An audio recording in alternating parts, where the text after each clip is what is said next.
Oinarrizko hezkuntzaren funtzioa da bizitzarako prestatzea, bizitza luzerako prestatzea, maratoi luze hortarako motxila eta prestakuntza sendoa izatea, ahalik eta baldintza honenetan bizitza osoan zehar ibilbide hori ahalik eta hobe egin dezagun. Eta horretarako, bizitza esaten dugunean, bizitzarako prestatzea esaten dugunean, esaten dugu bizitza pertsonalerako, bizitza sozialerako, bizitza akademikorako eta bizitza profesionalerako. Orduan, bizitzaren alderdi guzti horietan nolabait ere prestatzea ez bakarrik akademikorako edo laboralerako, baizik bizitza pertsonalerako eta sozialerako prestatzea da nolabait ere oinarrizko hezkuntzaren funtzioa. Horrek ematen dio nolabait ere zentzua oinarrizko hezkuntza nolabait ere osoari. Hori da hezkuntza eredu batek azken batean osagai hauek ditu gutxi gorabehera, beti.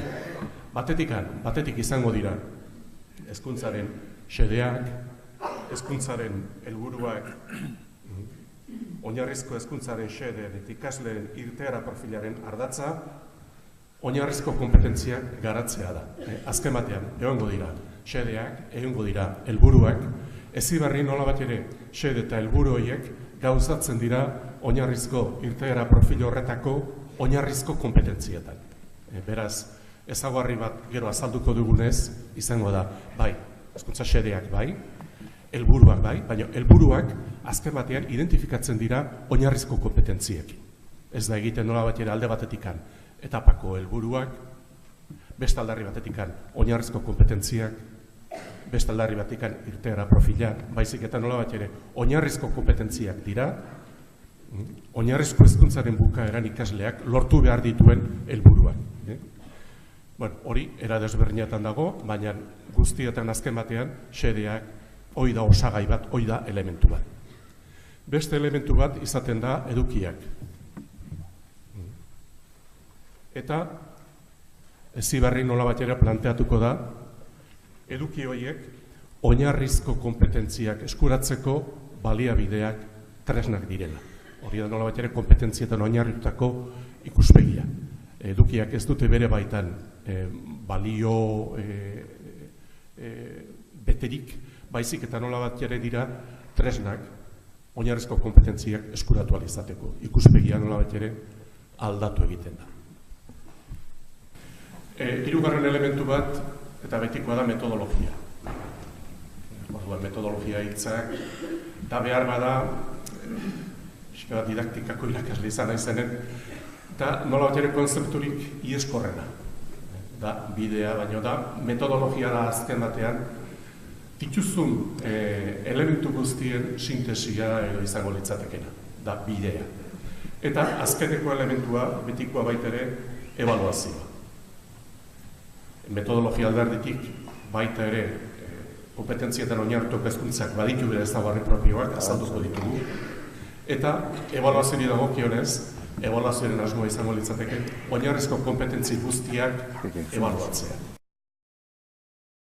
Kompetentzietan oinarritutako hezkuntzaz ari gara.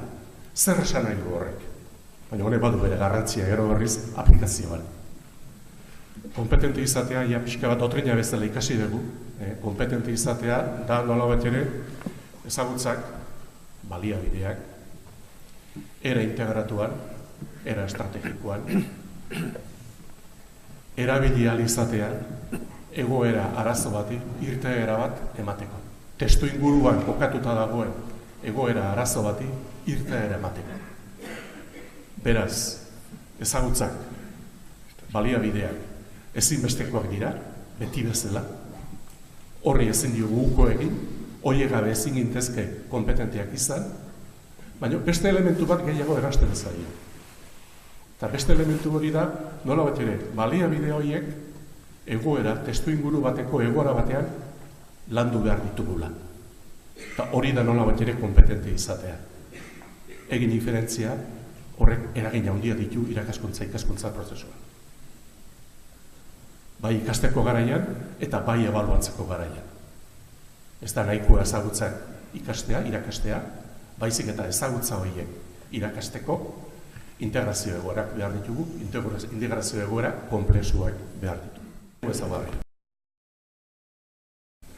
Eta oinarrizko konpetentzien barruan bereizten dira oinarrizko zehar kompetentziak eta disiplina baitako kompetentziak. Gero aipatuko dugu, ez dugu nola bat ere originalidade ikeragarrik egiten, hori Europako herrialde gehienetan desekontu, nin eta barretan egiten den planteamendua da, nola bat ere bereiztea zehar kompetentziak eta disiplina baitako kompetentziak.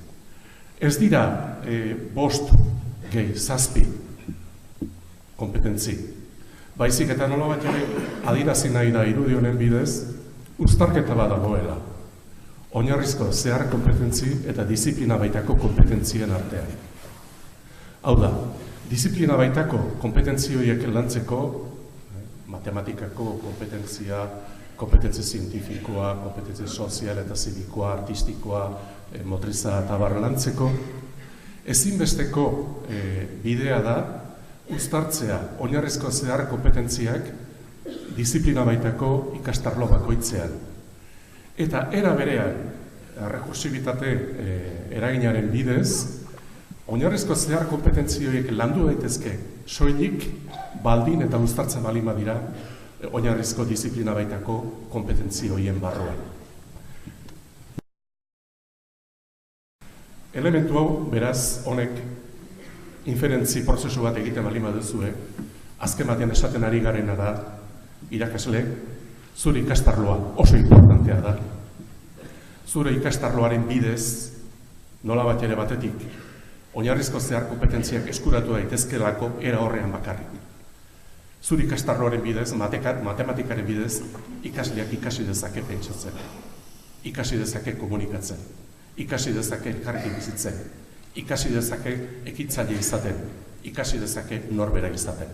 Nola bat ere irakaslearen rola, nola bat ere hezitzailearen rolarekin uztartu egiten du. Honek, jakina, eguneroko bizitzan eragin handia izan dezake. Hezkuntza ereduan, oinarrizko hezkuntzaren etapa guztiak, aurre hezkuntza, lehen hezkuntza, derrigorrezko bigarren hezkuntza, ikaslearen irteera profilaren lorpenaren zerbitzuan jartzen dira. Nola bat ere, hor agertzen dira bi irudi, bata mendi batena, eta nola bat ere proposatzen dara irteera profilara hori, azken batean mendigailo horretara iritsi behar gera, hori da nola bat ere egiten den proposamena, bai hezkuntza ereduan eta bai dekretuetan, lehen esan ez dela lehenengo 3 kapitulutan, eta hor agertzen da zer lortzea espero den ikasleak oinarrizko hezkuntza bukatzen duenean. Ze mendigailurrera igo behar duen, nola bat ere proposatzen da.